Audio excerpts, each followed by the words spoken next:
On the night of 21st November 2016 in Richmond, Virginia, a 35-year-old nurse, Katrina Banks, took her husband, a 46-year-old ex-Marine soldier, Alvin Banks' phone. He scrolled down to the call logs, and she discovered that her husband had been communicating with her cousin, Roxanne, behind her back.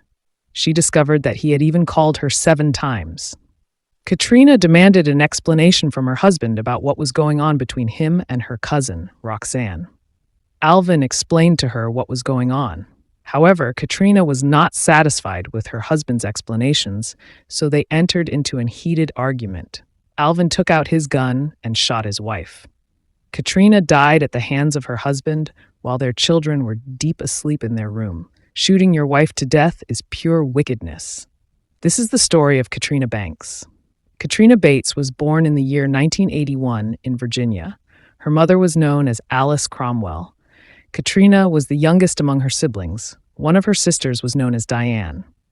After completing her high school education, she went to the university where she graduated with a degree in nursing.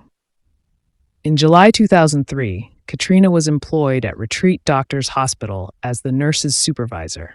She had a great passion for nursing, so later on she went back to school to get her master's degree in nursing leadership. After hard working and determination, she was able to graduate with her master's degree in nursing leadership. Katrina was the strength of her family. She really supported them financially and also in other many ways, so her family members regarded her as the backbone of the family. Later on, she met a 46-year-old man named Alvin Eugene Banks. Alvin was a former Marine soldier. He was now working as a RB salesman in Richmond, Virginia, and he was also a single father of 3 children. The couple entered into a relationship. They later fell deeply in love with each other. Sooner, the two got married and started a family. The two of them later on sired 2 children, a boy and a girl. So in total, they had 5 children. The family showed much togetherness and love. Their marriage was perfect at first.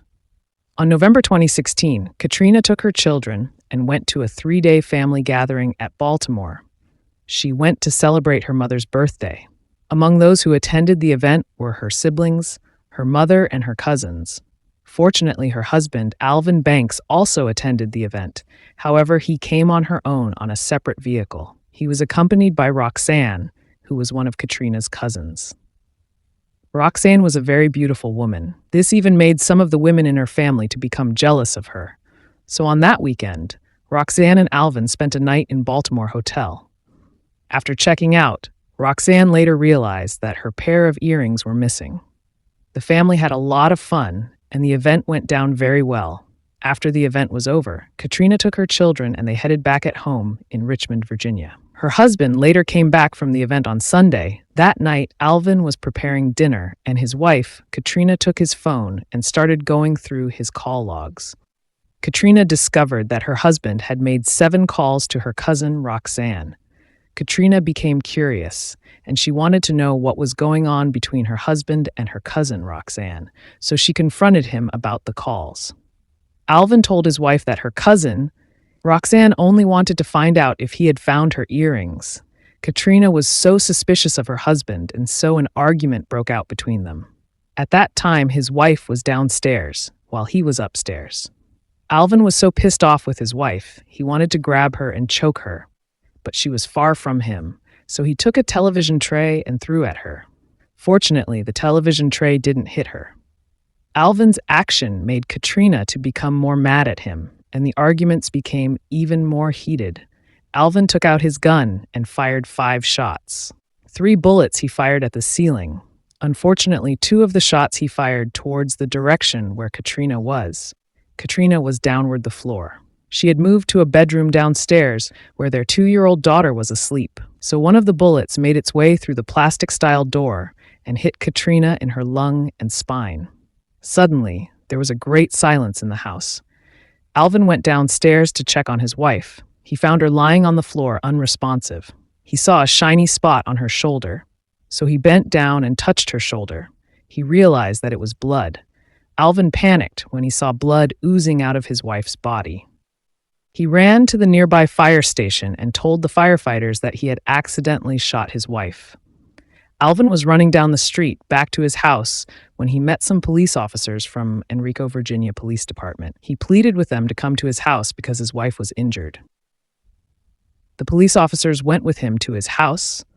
When they entered inside the house at 12:15 a.m., they heard a young child screaming in the basement. So when they went there, they found Katrina lying unresponsive on the floor. The police called emergency services who came to the scene in no time. Katrina was still alive, so they rushed her to the hospital. The police started investigating the incident. They found 3 shell cases and 3 bullet holes in the living room. The police officers also took Alvin's gun as an evidence, and they also took him in for questioning. During the interrogation, Alvin told the police that he was in a heated argument with his wife, and so he pulled out his gun and shot it towards her direction so that their arguments could stop, and that is when one of the bullets accidentally hit her. After he shot her, he ran to the fire station to get help. As the interrogation was going on, the police received a call from the hospital where Katrina was receiving treatment. The doctor informed the police that they tried their best to save Katrina's life, but it was too late, so she died. After the interrogation, the police had enough evidence to arrest Alvin, so they arrested him and charged him with first-degree murder of his wife, Katrina Banks. He was held without a bail for almost a year as he waited for his trial. While in custody, the police heard Alvin talking to his lawyers about life insurance. During his trial, prosecutors alleged that Alvin's motive for killing his wife was because he wanted to collect on insurance money. During a jailhouse phone call, he reportedly spoke to someone about life insurance. However, the defense attorneys insisted that the inquiry from their client had nothing to do with the case. The defense argued that Alvin never meant to take the life of his wife, Katrina Banks. In fact, he was a good father to their 5 children and also a good husband to Katrina. In the end, the jury did not believe that Alvin intentionally set out to murder his wife, Katrina Banks, so the jury found him not guilty of murdering his wife. However, Alvin was convicted on the counts of child abuse and neglect in connection with the incident. He was also found guilty of unlawfully firing a weapon and was sentenced to 16 months in jail. Thank you for watching this video.